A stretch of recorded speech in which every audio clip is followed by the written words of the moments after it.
This episode is brought to you by Multifamily Media Network, delivering the latest news, ideas, and inspiration across the multifamily sector. Now, welcome to the Unconventional Project.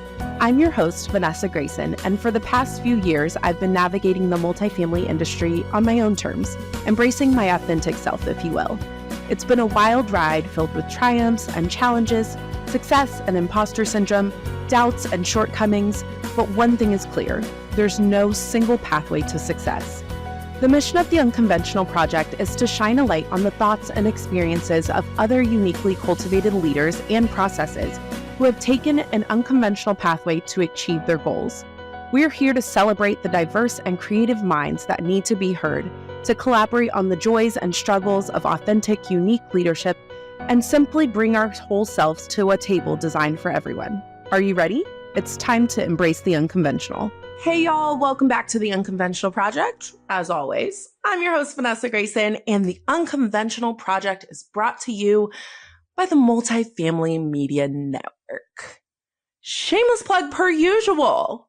But the Multifamily Media Network has grown like crazy. There are so many new, incredible podcast hosts, including some of the OGs that have been around since the beginning.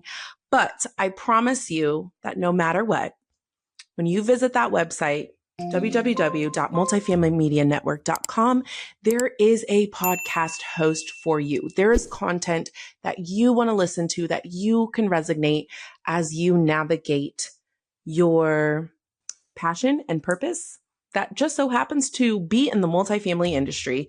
Let me tell you, this industry is tough.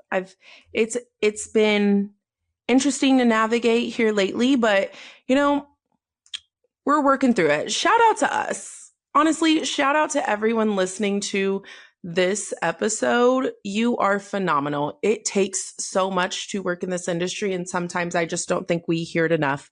But speaking of here, I really hope that you are only listening to this and you are not watching this, so you cannot see my edges. But just know my edges are because this industry, we're just gearing up. It's busy season around here. So, take it for what it is. Listen to the words coming out of my mouth, not how I look for this episode. But I want to kick things off by following up from my last episode. I had so many people reach out about my 72-hour fast and kind of wanting to know how it went. When I recorded that episode, I was on hour 25 or 26, if I think I recall correctly. And so I really want to kick this off just kind of by circling back up on that. Obviously, I finished the fast. I did complete the entire 72 hours. And wow, that's kind of the first word I have for it. While the first day I was really into it and I didn't find it that hard, by day two, so I recorded that episode in the evening. By day two, the next day, I wanted to quit. I wanted to give up. I thought about eating all the time. It was honestly horrible. And don't get me wrong, to some degree, I'm probably being a baby, but I did do it a little more cold turkey. I literally just decided one day, this is what I was going to do, and didn't really have a lot of prep time to go with it. So, it just kind of threw my body into a whirlwind. But that night sleeping was some of the best sleep I've had, in months.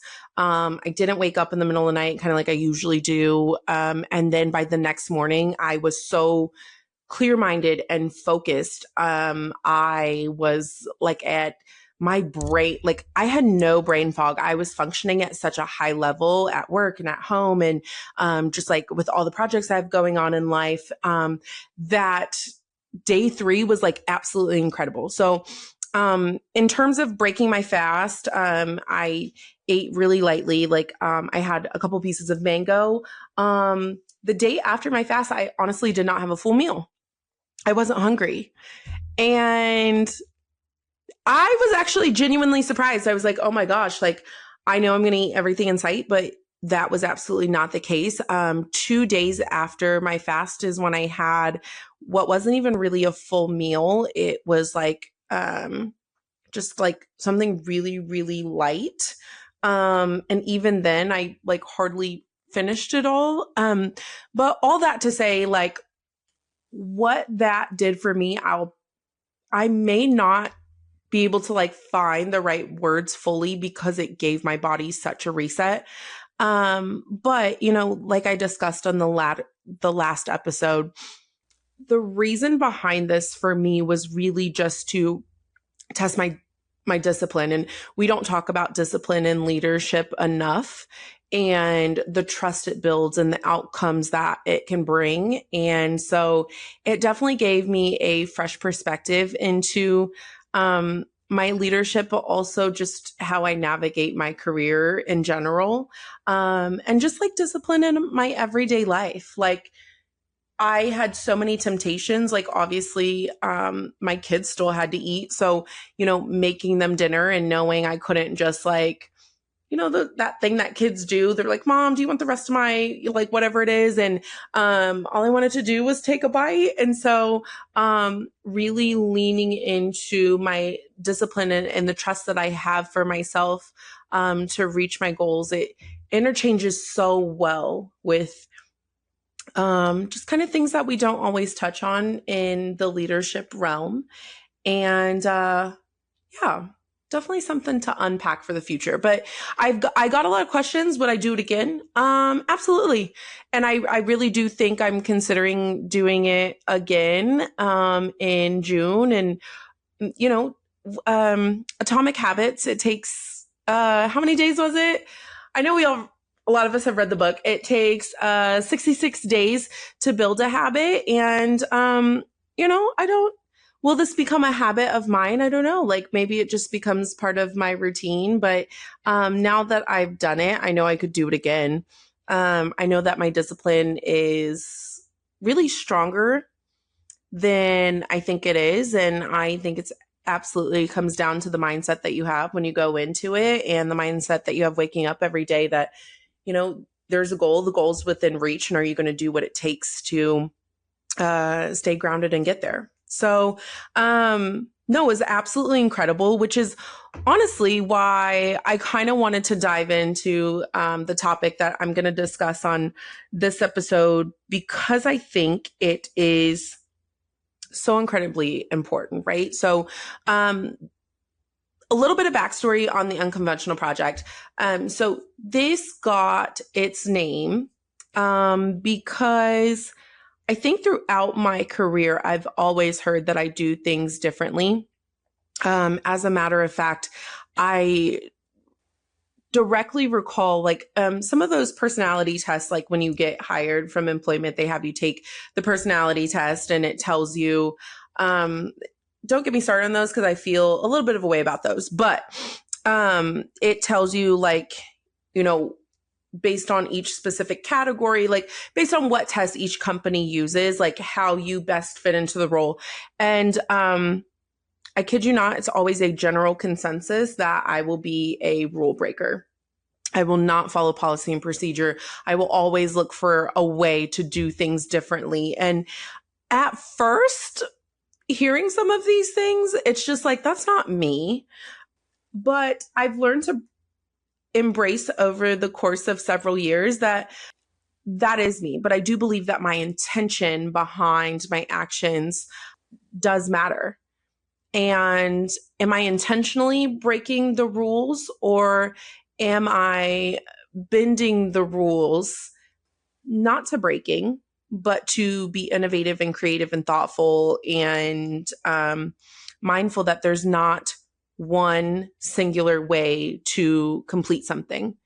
And I know that rules are there for structure and for guidance, but it's just something that I've kind of dealt with my entire life. So I named this initially it was a newsletter. I named it the Unconventional Project, connected with Mike Brewer and Jennifer Carter, and we turned it into a podcast. And I just wrote my first blog piece, which is on personal branding. Personal branding as well, because it's a little bit of a hot topic in my life right now.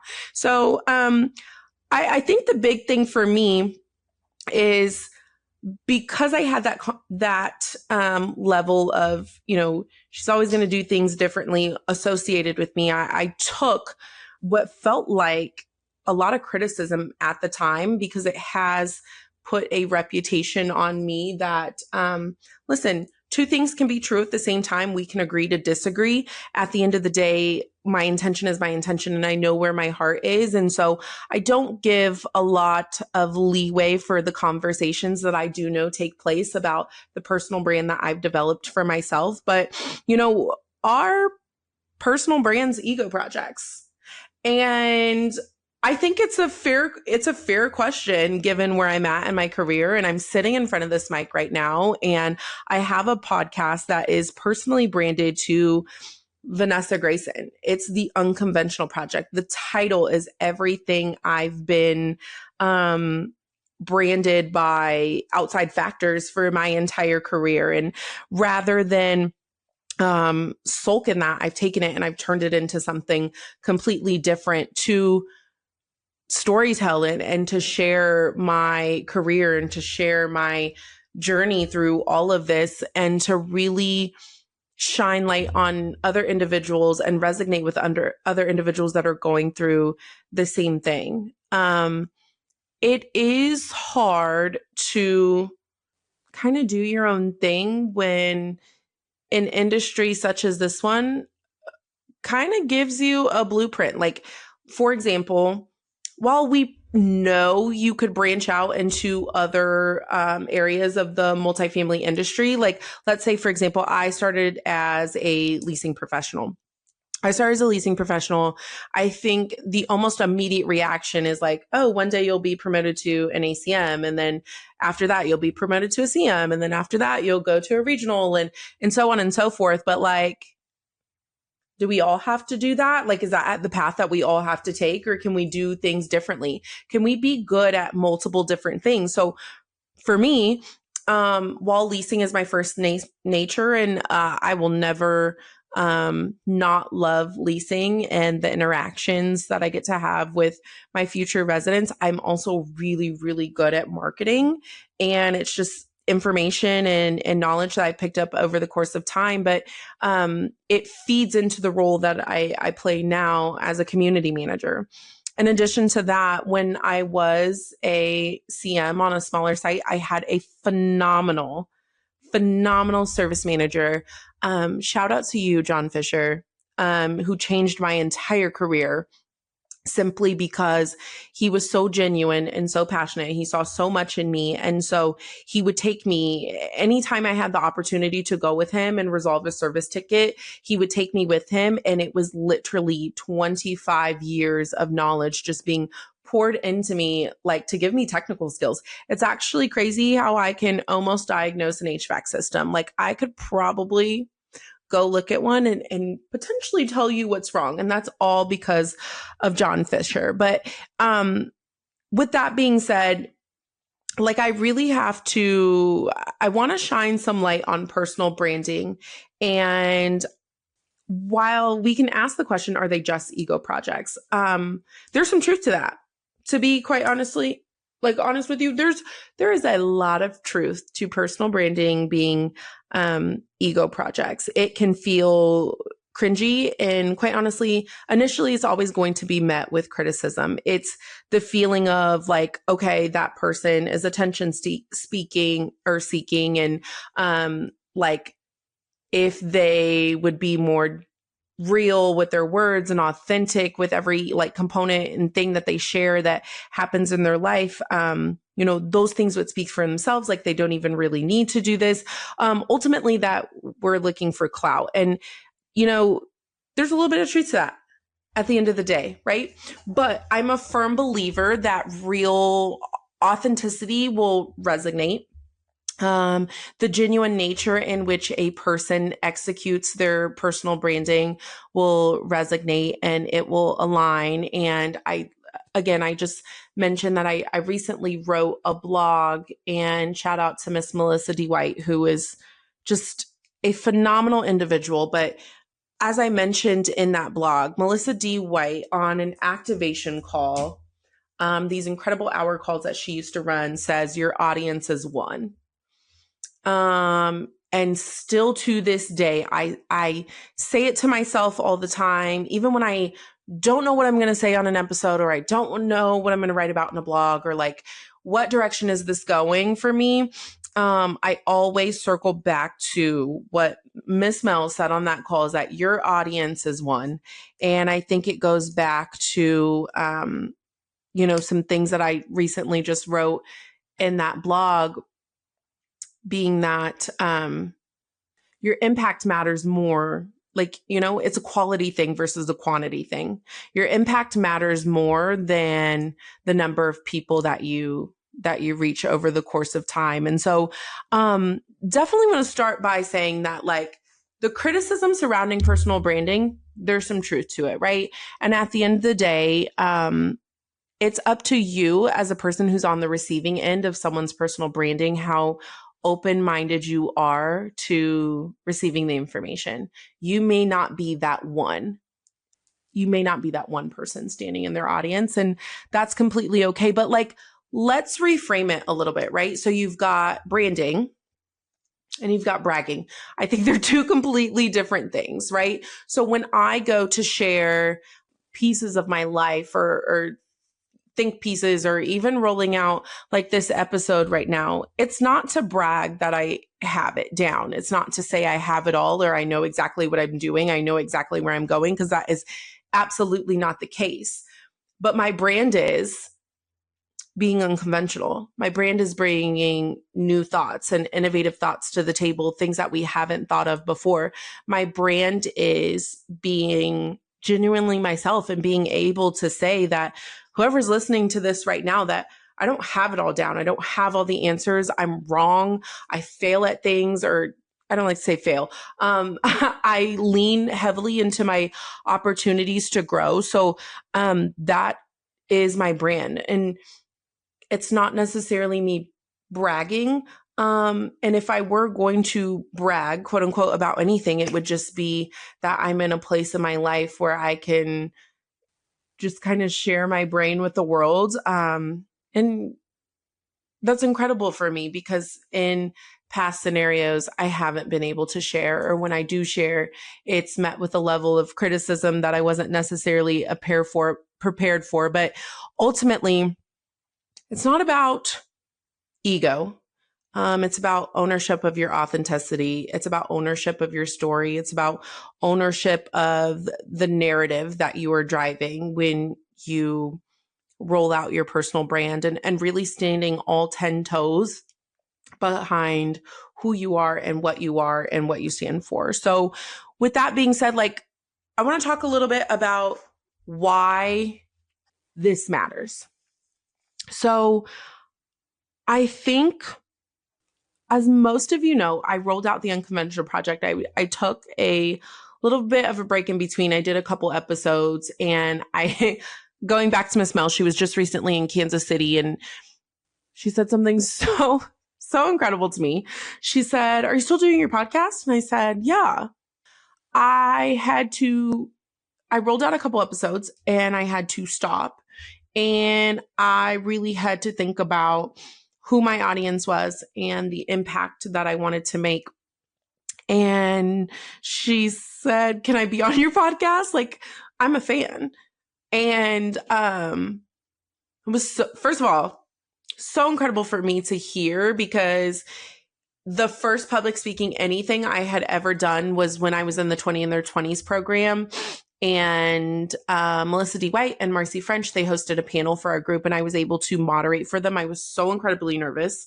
At the time, this was like my first time interacting with these incredible power hitters in our industry. And ever since then, I've been a fan of both of them. So you have to understand what a huge thing this was for her to say that to me. But I just kind of looked at her, and I was just like, well, obviously, like, I would love that, but shared with her that because of her, I was able to go back and reference some things that were done on an activation hour. And I really knew that I had to stop what I was doing and take an opportunity to just kind of ask myself these things, like, who am I looking to impact? Who is my audience, essentially? And that kind of brings me to why it matters, right? Personal branding is an opportunity for individuals who look like you, sound like you, maybe grew up like you, have the same trajectory in this industry like you. They see something about you that is a representation of themselves that they wouldn't necessarily ordinar- ordinarily see on a daily basis. And so for me, representation matters. I say it all the time, whether it's because I'm a woman or I'm a woman of color or just generally speaking, there's always something about a successful um, woman of color that just really representation matters. I know that there's someone out there who can feel me and understand me. Maybe I haven't shared every single tidbit of my situation, but again, opportunity, it's the opportunity to be a representative for someone that you don't even know is a huge reason why personal branding matters to begin with. But then you've got other things like creating opportunities. So the power of word is incredible. Word of mouth is absolutely incredible. So creating opportunities. Also, it allows me to control how people meet me. I say that because, again, the power of word is absolutely incredible, but people can meet me in a manner that's not tainted by outside opinion. And personal branding really allows that because before they're ever met with someone else's opinion, I get to meet them where they're at and I get to meet them to the level of reception that they have at the time. And, of course, the hope is that they resonate with something that I say or something anyone says when it comes to brands that are being rolled out. But it gives you that element of control. And then lastly, the legacy, right? I the internet, the things you put on the internet, it of course lasts forever, but it does give you an opportunity to kind of leave a footprint after you've left the room, right? So for me, my legacy is, it sounds like a big word. It sounds like super dramatic and like just such a huge thing. But I know at the end of the day, like as I'm recording this right now and as I drop this episode for the future, who knows? Maybe this episode's found like a year from now and someone listens to it, but that footprint is already there. So let's talk a little bit about our our true ego. While it's probably not, personal branding is not intentionally an ego project, ego can show up throughout the process. I'll be the first one to say I am human. I am not perfect. It kind of goes back to that branding versus bragging, and everyone is going to receive it in a different manner. Everyone receives information in a different manner, no matter what your intention is. But ways that opportunities you have to stay grounded in the process is really just to check your intention. Your intention is to serve your audience first, and then sell second. In addition to that, it's really staying grounded in who you are and what your values are. If you read that blog piece, something I focused so big on was don't tell me what your company's core values are, tell me what yours are. And so really just staying aligned and solid in your values, but then also making room for the seasons to change, making room for you to elevate as an individual, and being transparent through that process. I think that's a big thing too. Like seasons come and go, environments change, and then you're required to adapt, you're required to pivot, but making sure you make room to be a human being through this process, because ultimately, like, that's who you are first and foremost. Things are going to happen. Show the good, the bad, the ugly. Like, show the high moments, but show the lessons learned at the same time. Like, your life is not a highlight reel. Like, it's okay to set the ego aside, to be genuine and authentic and real throughout this entire process. So, lastly, for me, I think Sharing my personal story as a part of my brand has been really big for me. I've been on a few different podcasts. I've done like Boss Talks with Evan Happel. I did, Talking with Ty with Miss Ty Jackson was so incredible, but sharing parts and pieces of my life that yeah, I know that people resonate with everything from, me being a single mother and I was engaged. I called off my engagement. That was quite some three-ish years ago, but talking through that and just the hard pivot that my life took at that point and all the self-reflection and growth that I did. I know the story that most people resonate with me and my personal brand the most is, the story I tell about my struggles with mental health. And my last uh, attempt to take my own life was I was living in an apartment here in the Kansas City area. And that was my last attempt. And then 8 years later, I actually had an opportunity to manage that entire apartment community. It was the largest community I've managed in my career. And I know quite a few people know that story because it is just such a pivotal moment for me. But personal branding has really allowed me to tell my story and to share genuinely who I am. And I know we do so much of this in our industry. Like, we do so much listening to people's personal stories when it comes to our residents and our vendors. And like, we're building relationships with like our supplier partners and the people that we work with. But oftentimes we do so much listening that I don't know if we ever get to share. But I know that my brand is for more than just me. And I know I have a unique legacy with the opportunities that I've been given to share my personal story along the way. So it's really cool. But I know most recently I shared on my Instagram finally publicly why I am just so busy in life right now. And I did make the decision a while back to go back to school. And that was a random 2 a.m. decision. Literally woke up at 2 in the morning. I sent in my college application.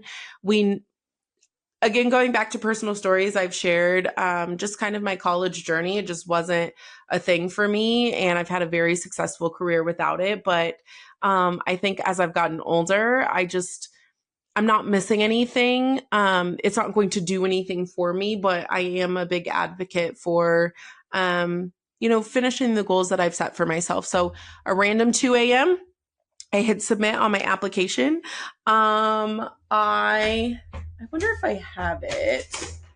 I do have it. It is in here. This is actually so funny to me, but I did get accepted into the University of Alabama, Roll Tide. And it's been quite the journey. I'm actually almost done.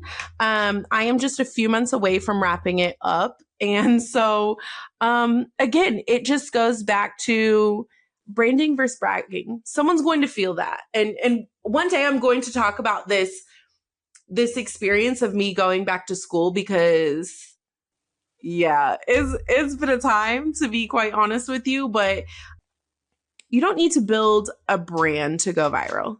You don't need to build a brand to brag. You don't need to build a brand to be remembered.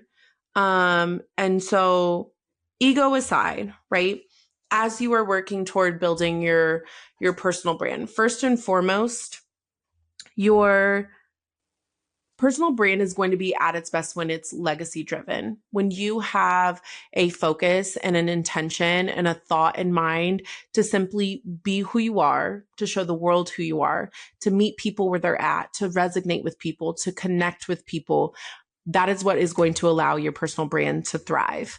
And honestly, to make the kind of impact that others need to see in their lives. So with that being said, I always tend to do like a call to action at the end of my episodes, but I think for this one, what I would really, really love, and please feel free to message me on LinkedIn. If I don't respond, I do my best to respond. I do get a lot of LinkedIn messages, but also you can message me on my Instagram as well. The Unconventional Project has an Instagram too.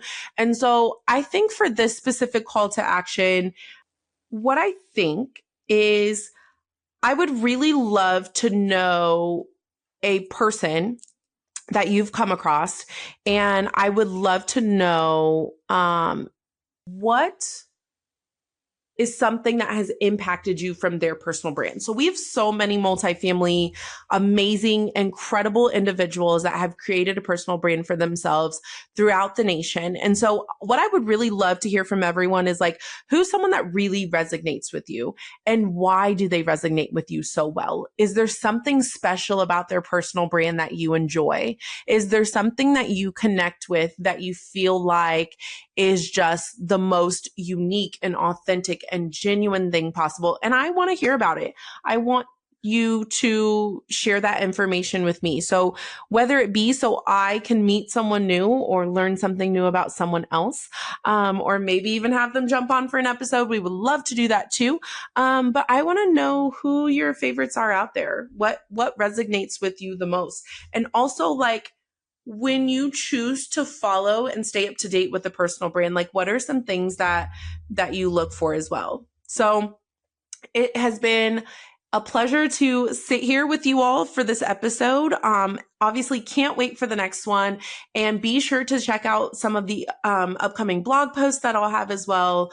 As always, again, my name is Vanessa Grayson. I'm the host of the Unconventional Project, and the Unconventional Project is brought to you by the incredible, the amazing Multifamily Media Network. I absolutely adore all the support thus far. If you haven't already, be sure to visit the Unconventional Project on any of the platforms. So you've got YouTube, Spotify, Apple Podcasts.